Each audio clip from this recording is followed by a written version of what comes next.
Welcome back, ladies and gentlemen, to another episode of Agents of Mace. Today we're talking a strange one. It was supposed to be a TV show pilot that then was actually a made-for-TV movie that then never really aired anywhere because I think it got canceled. But it's still out there for you to watch. So right now you can find it on YouTube, and it is titled Nick Fury, Agent of S.H.I.E.L.D. It is very 90s weird. I'm not even really sure like what it's supposed to be or what they thought it was. But it was definitely a goofy watch. So emphasis on goofy. Yeah. I want Lisa go first because I'm trying to think of the right words to say at the moment.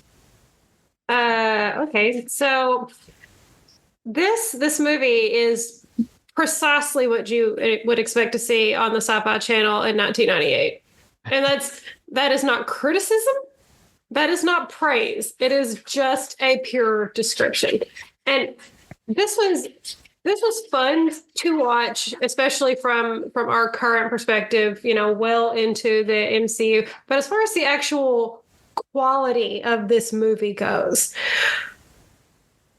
it has some fun moments, and of course it gives us a new kind of version of Nick Fury that we have not gotten ever in MCU proper. But I think most of the fun of watching the movie is with that remove instead of actually enjoying it for what it is, because a lot of the movie is kind of cringy, to be honest, with our podcast listeners. And I'm looking forward to getting into it. And I might have to use some TV-14 language to describe what is happening in this movie. Yeah, I agree. That's a good way to put it. Okay, that makes me feel good because some of the last moments of this movie were so cringe, borderline uncomfortable. I did not really know where they were going. And I'm kicking myself and I'm actually quite surprised because the writing on this is something.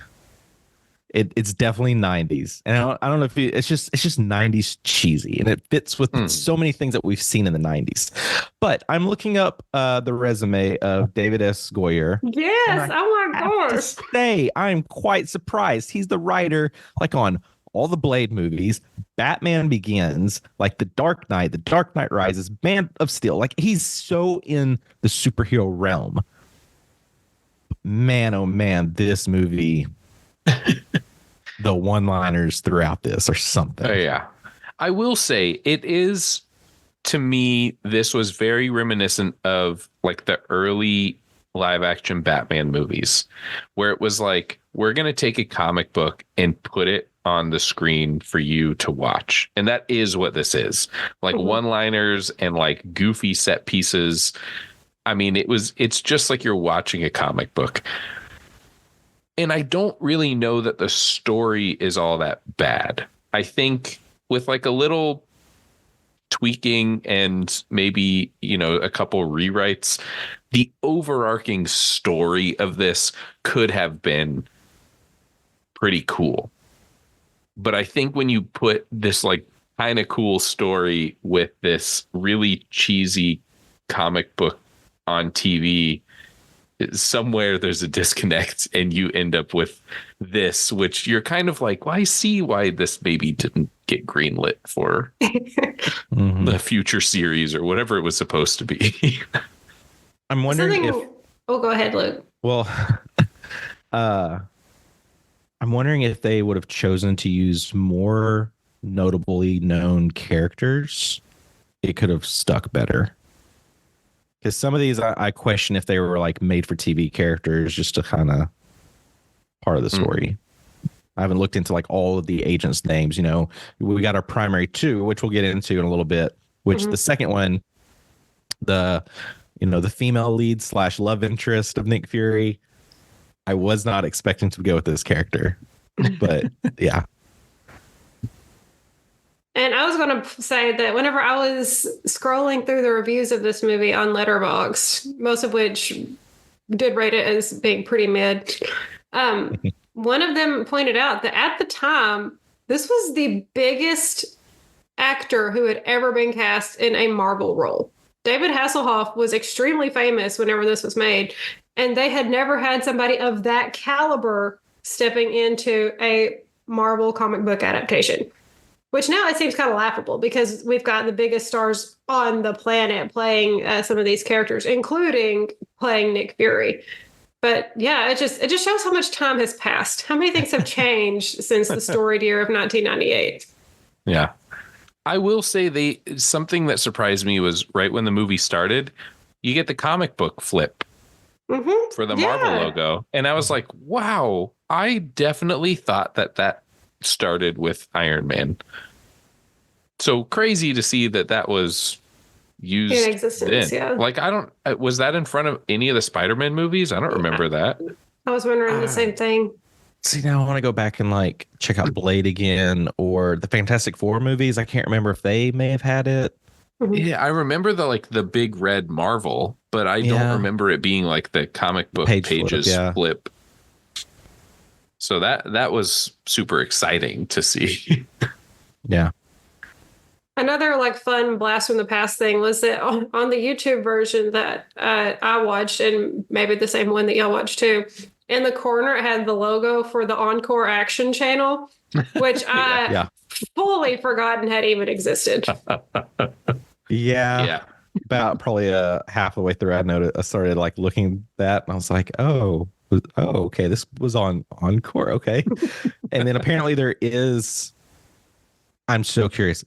Any listeners, if you own this, let us know. There is a DVD in existence that released on September 30th, 2008.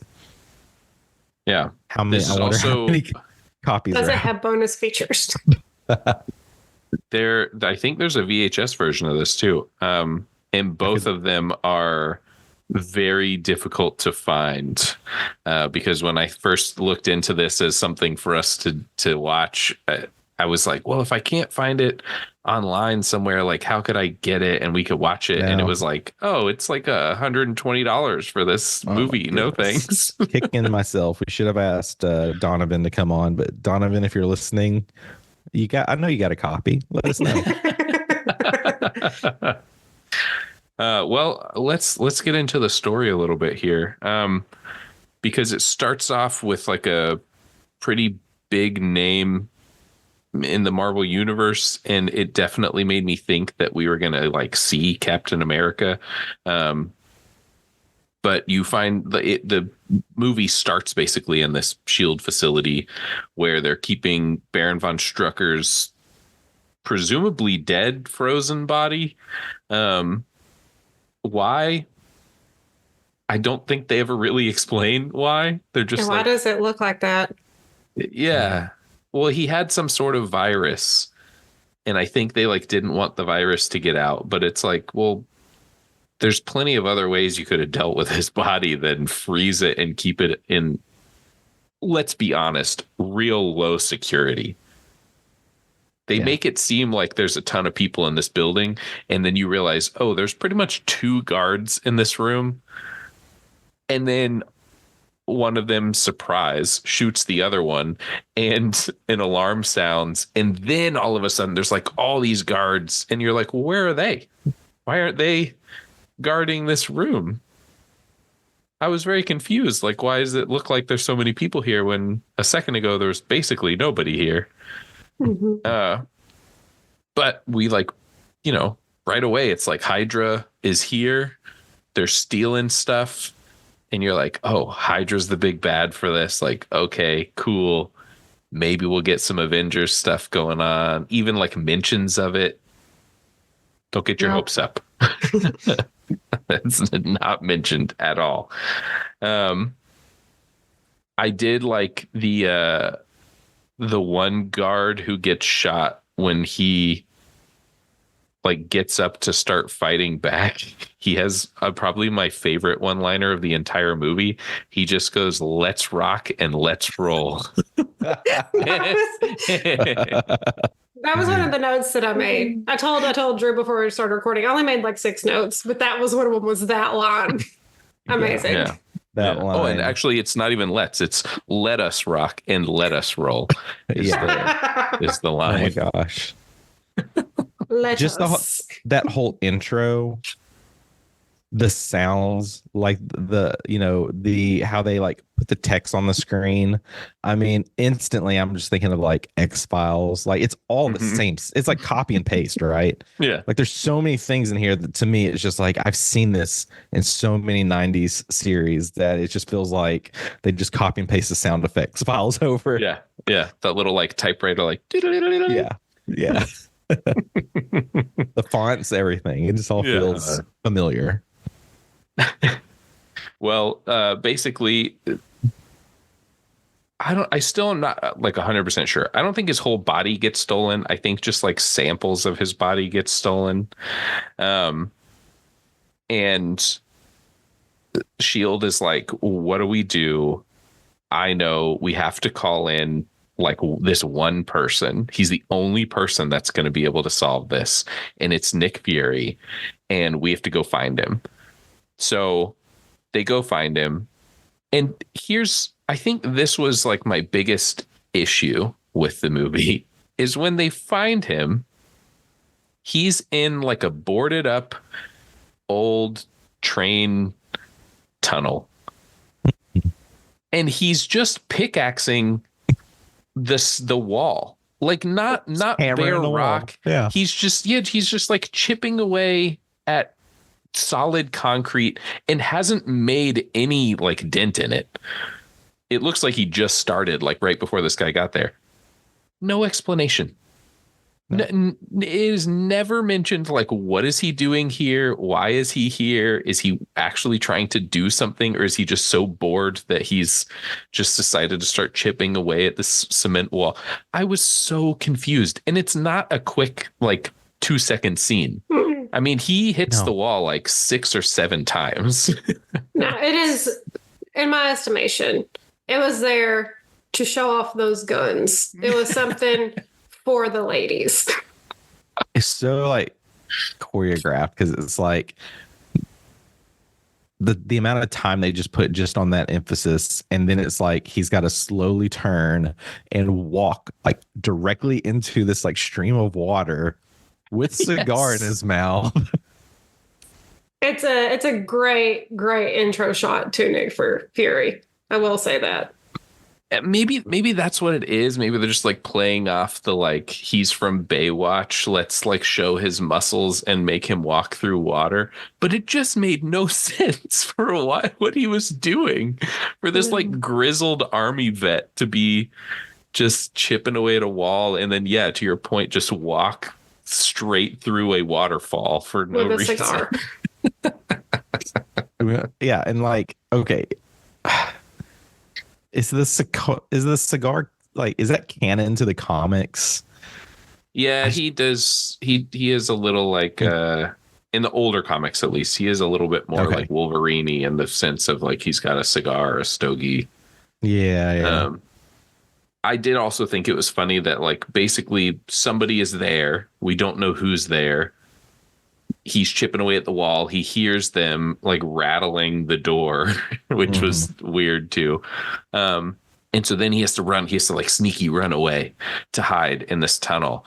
And he's hiding in the tunnel. And then he lights a match and relights his cigar. And it's like, what are you doing? You're like hiding in a dark tunnel. And now you're lighting a fire so that anyone could see exactly where you're hiding. Like, oh boy. It's not exactly super agent behavior. Yeah. But basically you find out that the person that broke in is here from S.H.I.E.L.D. and they're trying to call him back. And you find out that he was like excommunicated from S.H.I.E.L.D. And they don't really go into that either. And I wish I have read a few Nick Fury comics, but I have not read a majority of them. So I don't know if there's a storyline there that this is supposed to be like nodding to or alluding to. But yeah, they're just like, yeah, you got kicked out of S.H.I.E.L.D, but now we need you back. And he's like, I don't want to come back. You guys kicked me out. And they're like, but we need you. And he says, okay, like, fine, I'll come help. But it's just very much like, well, what did he get kicked out for? Like, what did he do that got him excommunicated? Is he really the only person that can help in this situation? I'm sure they would have explained all this if it had been picked up for series. You're right. Yeah. Which this was an hour and 30 minutes, right? Like, mm-hmm. And they probably could have given us like 5 minute story. Yeah. Just like tossed it in there.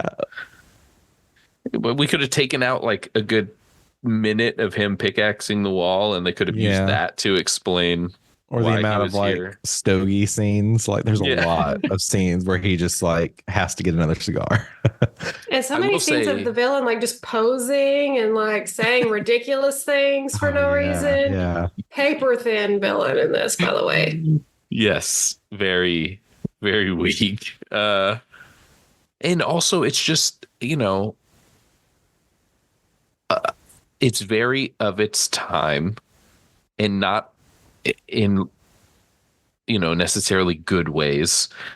Nick Fury is very grumpy and he is very misogynistic. What?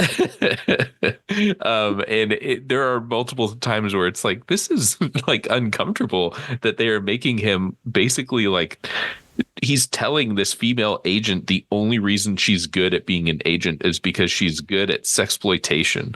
And it's like, whoa. Sexpionage. That's the term he uses, is sexpionage. It's another note I wrote down. And like basically, like when he's in that scene, he's introducing her to somebody else and is essentially calling her, here's a PG-13 language, a slut to this new person. And it's like, okay, I get that they have some history, but nowadays it would not be addressed this way. Yeah. Absolutely not. If we're meant to like get on board with this guy as a character, no, they wouldn't have him come out the gate treating a not just a girl, but like a female, essentially co-worker like this. Mm-hmm. Yeah. And this isn't like 40 minutes into the movie or anything where we've like seen him and we know him. This is like basically pretty early on. Yeah. The initial, we see him hide in the cave, but he doesn't really talk a lot. The first time we see him talk, here he is just like shaming this female spy that's working for him or with him or whatever. And it's just like, wow. It's basically just had time to be like, hi, Nick. Yeah. It's like, oh, I don't know that I'm on your side here. Yeah. But let's mention who the female agent is. Oh, yes, it's exciting. Yeah. Do you want to do it? It's Contessa Valentina Allegra de Fontaine, which like I was not expecting that at all. I wasn't either. And it's really weird too, because right before I watched it, I read an article about how if the MCU is going to follow the current comic series with the Contessa, where she is a like cyborg, like half human, half robot person. Yeah. Really? They're like, I wonder if they're going to do that. And so then I watched this, and the whole time they do a lot of stuff with life model decoys in this movie, which like we haven't seen yet, other than I think it's in Agents of S.H.I.E.L.D. But we haven't really seen that in the greater MCU. Yeah. So it's like, oh, is she a robot? Like, what's going on here? I'm so confused at what's happening. Why is she a part of this? I didn't realize she was a spy with him. Yeah. That's a good point, because there's weird moments where like that gets kind of muddy for me. Like I'm not really sure. Like, but now like rethinking about the whole thing, it makes you wonder like who's who. Mm-hmm. Yeah, I mean, this is very like James Bondy, Mission Impossible. Yes, feels like yes, he is very James Bond. Like he's a lot more James Bondy. Like the whole like, when you see these cybernetic copies being made. It kind of gives me, there's moments where I thought they're going more Mission Impossible route, like, or are they gonna have like mass, they can just kind of like make themselves look different. And then I'm like, oh, this is no more Westworld, like they're actually building like these clones. But I love like the whole like intro into like the shield, and it's immediately going to see like this Q like person that's giving him a gun that's kind of tied to his handprints. And which I will say, for them being like a super organization, spy, whatever, the one and only gadget that he gets is a gun that shoots electricity instead of bullets. Yeah.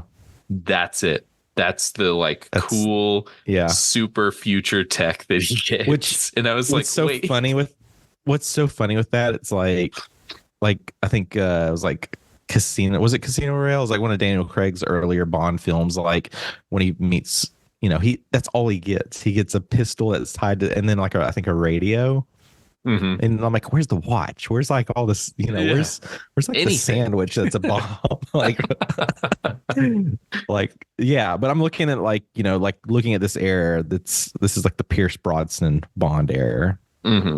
So yeah, I mean, so they should have done anything would have been better than a gun that looked like you glued a piece of plastic to and painted it silver and said it shoots electricity. It was not well done. No. I mean, this thing probably had a budget of like $100,000.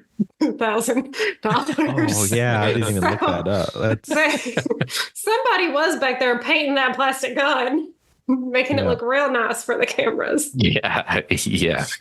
I do want to mention really quick, since we're on the Q character, and it's Christmas. The guy's name is Daniel Canada, I think. Is the actor who plays that character, and he is like he's in a ton of things. If you look him up, you'll be like, wow, I didn't know that he was in all this stuff. But for the season, he's one of the cops in Home Alone 2 that helps him in Central Park. Oh, so you said Ron Canada? Ron Canada, yeah. Love that actor. He's in so much. Yeah, he's in so many things. Yeah, great actor. I wanted to point out another like weird choice that they did that made me, are we trying to be like everyone is robots? All of the Hydra like goons are painted silver. And I don't know why. Like none of the comics are they silver. They're usually wearing green and yellow. Like why are they silver? They're just gooning with style. Yeah. Like very Power Rangers, right? Like the Goon Squad. That's like, it was just so weird. I was like, why are they? At first, I thought that because a lot of this movie is like in shadows. Like there's lots of scenes where people are just like covered with shadows for no reason. So the first couple times I thought like, oh, are they painted sort of like snakes? Are they like a silvery green? And it's like some cool, like, ooh, cool, snaky people.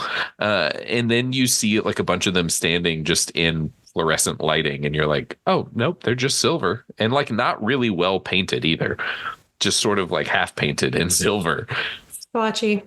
For why, I don't know. It was a strange choice. $100,000. I couldn't afford the paint and the primer. A lot of this movie takes place in what look to be like two sets.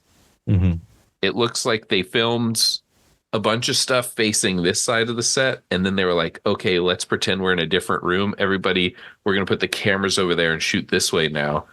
And everything just looks the same.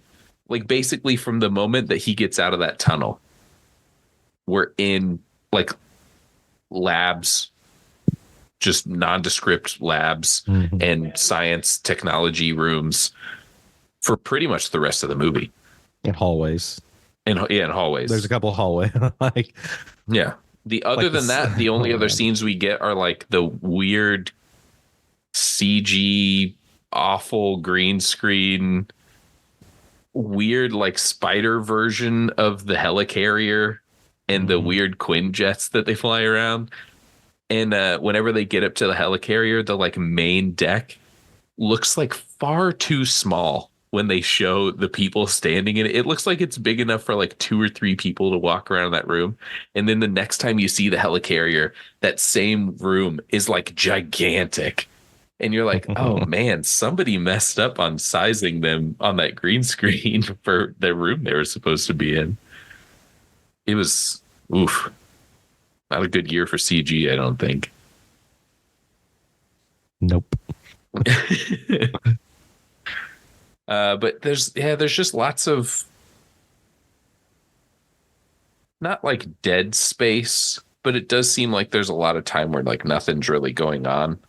Or like the story that we're getting is that Nick Fury is just sort of like the bad boy of S.H.I.E.L.D. And so everyone is kind of arguing with him about like how we should be taking care of this threat and like what is the actual threat. And then you find out that the threat is like they have bombs hidden around that are going to release this toxin that they explain what it does, but not really. Like it just kills you, I think. Death's Head virus. Yeah. But at one point they make it sound like it takes you over. And then another time they make it sound like it just kills everybody. So it's and like, what they do not ever do is evacuate. No. Well, yeah. We can't cause people to panic. It's better just to let them. Oh, well, they make that known too. That's like one of the things. That's one of the lines. It's like he's like, you have to make sure the public never hears about this. It's like, okay, Real it's good just spy work. It definitely tries to make this like a stealth mission, and like the whole like hallway stealth scene. I'm like, oh my goodness, these guys are so loud, running down the hall, going back, zigzagging around. I was like, yeah, they're like bags are like clanking everywhere. It was zero stealth. Yeah, and then there's like a mutant, I think, that's a part of the team. Kate, I don't know who she's supposed to be. Like read minds. Yeah, and then when she goes to read the mind to find the code to turn off the bombs, his mind is just full of like terrible images, and then that basically like renders her useless. Yeah. And I was like, what is this character that like is the only person that has a power and then basically can't do anything with her power because the one time they need it, it doesn't work. Like, what was the point of that character? I'm so confused. Like, surely they could have called in Hulk. Yeah. Anybody would have been better than Kate. There was the one other villain as well. Like there was the silver goons, and then there was like the larger ones that had like the black mask over their heads. Yeah, just nondescript bad guys. Yeah. I mean, no surprise. The end of the movie, they stop all the bombs and save everybody. Nick, but not before Nick Fury gets poisoned. Oh, that's right. He gets tricked in what's probably the best scene in the whole movie. Again, it feels so. All of this feels like it's stripped from like a James Bond movie, right? Because we meet Viper, who is basically trying to, take over like Hydra, and there's like, it's like moments that we've seen in like newer MCU films, right? Like she's getting all the leaders like on these TV screens where like now they would actually be like all holograms or something like that. But it's just like questioning like loyalty and leadership, and it's just so the laugh. There's the evil laugh was done like how many times? Yeah. It's like at least two or three times. Basically, every time she's doing anything, it has to end with her doing like an evil laugh. Basically, you can tell like the nods from comics is like the poison lipsticks, poison ivy, kisses Nick Fury. So, yep, and the only way that they can cure the poison that he has is by getting her, because she is the only one that's immune to this poison because she wears it on her lips all the time. So we got to keep her alive so that we can keep you alive. And also, we don't know when this is going to kill you, but it probably will kill you. And then it seems to be relatively ineffective the whole time. Like he's never The like symptoms doubled are over in mild. pain. Yeah. Yeah, like, but they wait a were telling second. them it was like, yeah, it was like a 48-hour window, and they were going like, well, all you've got right now is a mild fever, but here in the next like 2 hours, it's going to escalate to this, and it's going to keep getting worse and worse and worse. And he's just like, I got this. I can do it. Don't worry about it. Yeah. And like, he was right. He got it, and they shouldn't have worried about it. It's like a couple of moments where it's like, I got to catch my breath. And that was about it. And then it ends with like another scene that seems like it's only in the movie to have him with his shirt off, where they're like, yep, you check out, you're all healed now from the poison lipstick. Yeah. And then the movie ends. One more angle on that chest. Yeah it just sort of ends. It doesn't really end in a way that makes you wonder, is there going to be more of this or not? The ending was so creepy cringe because it's like Baron's alive, Viper got away and achieved this, but their whole like dynamic was so like did not feel father-daughter. It was really cringe. It was bad. Oh, I will also point out that her relationship with her brother did not seem on the up and up either. Yeah, that was awkward. Yeah. And he like her brother didn't get that much time. And I felt like that was just wasted time as well, because the lines that he had in this movie to me didn't contribute to anything. Like he just show up and would poke his head up and be like, say something, and that was that. I was like, why have him here? What was the point of all that? To push the plot along. I guess it did. Yeah, and then I scrubbed through the credits because I was like, surely there will be a post-credit scene, but this was I did the same. Pre post-credit scene Marvel. So there is nothing there. I think they knew that this probably wasn't going anywhere. I guess, unless there's anything else you guys have to say about it, I would say to wrap this up, do you hope that we get some sort of like remake of this, or do you hope that there's ever like, is there a future where we could find out more about what happens to this version of Nick Fury? The way things are going right now in the world of the MCU, I don't know. This brings in like the question of like, let's say we do go down this path of like Secret Wars, and we're going to have all of this like, planets colliding and all these characters from different Earths coming into play. Like, could we see? I don't know what all Hasselhoff is doing these days, but if he could come back as Nick Fury, it would be quite interesting. Yeah, we get like a Nick Cage Superman nod, right? Yeah, I would have loved to see more things like this. I did look at the YouTube channel, and there's like one other Marvel property they had on there that was like a full length or like a feature presentation type of thing. So I may go check that out. But yeah, I wish there could have been more of this. I think it would have been fun.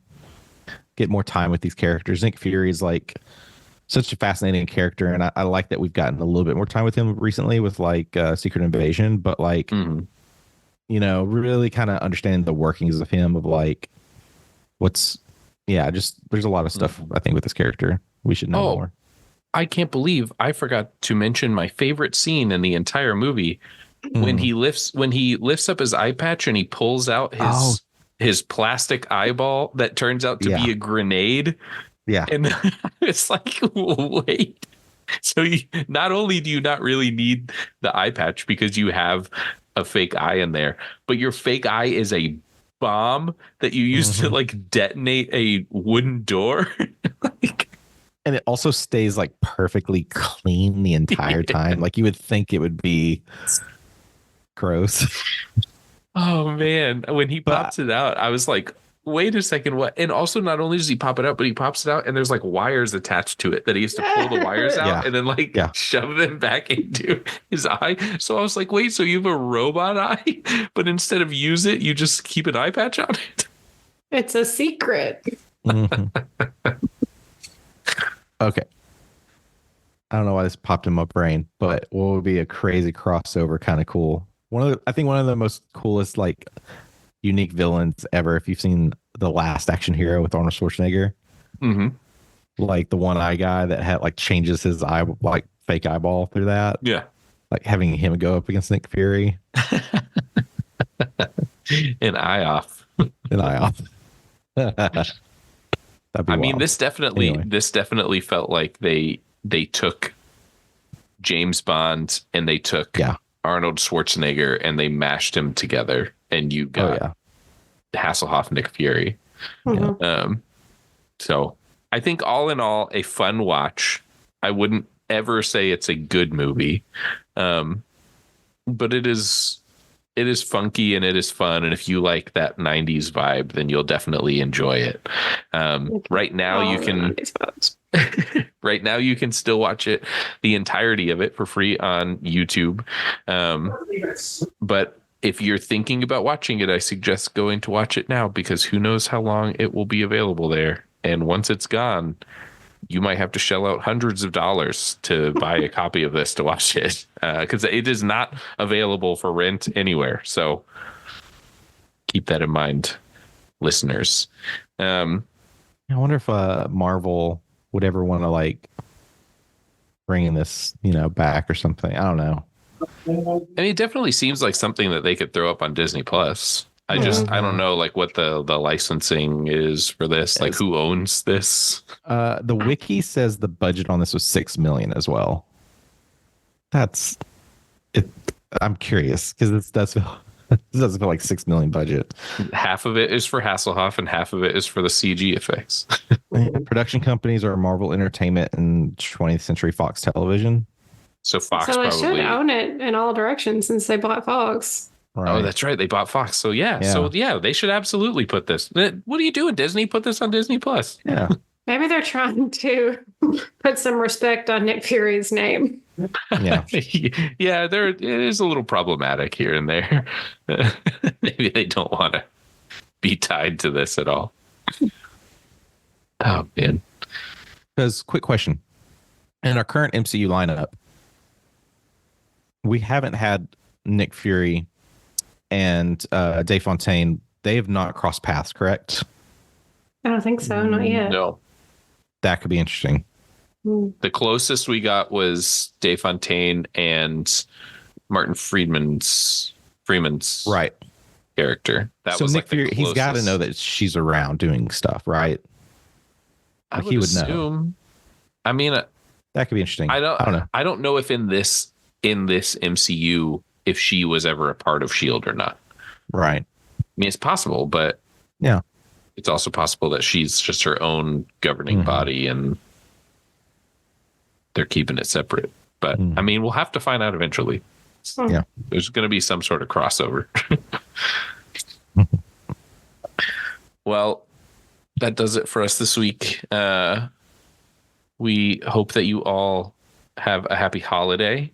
Go watch Hawkeye, Iron Man 3. I watched Iron Man 3 when I was in my holiday mood. The Christmas, like the Guardians of the Galaxy holiday special. Yeah, the holiday special. Don't forget, like here in just a few days, we've got What If Season 2 starting. Yes. Yeah, and I'm looking forward to it. You get one episode a day for 12, or not 12 days. How many episodes are there? 9 days. 9 days. Which missed opportunity. Like, yeah, 12 days of Christmas, do 12 episodes. Whatever. You can't whip up three more episodes. Yeah. Yeah. So definitely join us next time where we'll probably break that down all as one series. And hopefully get some cool stories. Looking forward to weird Mad Max Mario Kart with Avengers. Oh, yeah. Can't wait for that episode. Well, any last thoughts before we leave? 2.5 out of 5 eye patches. Oh yeah, we didn't rate it. That's okay. That's good. Oh, I gotta go 1.5 out of 5 eye patches. I will say 3 exploding eyeballs out of 5 eye patches. Solid mid movie. Solid mid. On that, see you all next week. Bye.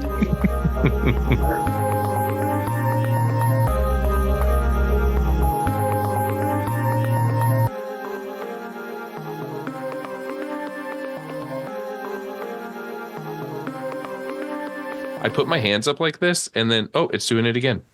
It's like the new Mac OS stuff. Yeah. That was so weird. Let's see. It's not doing it to me. Dang it. You have to do both hands?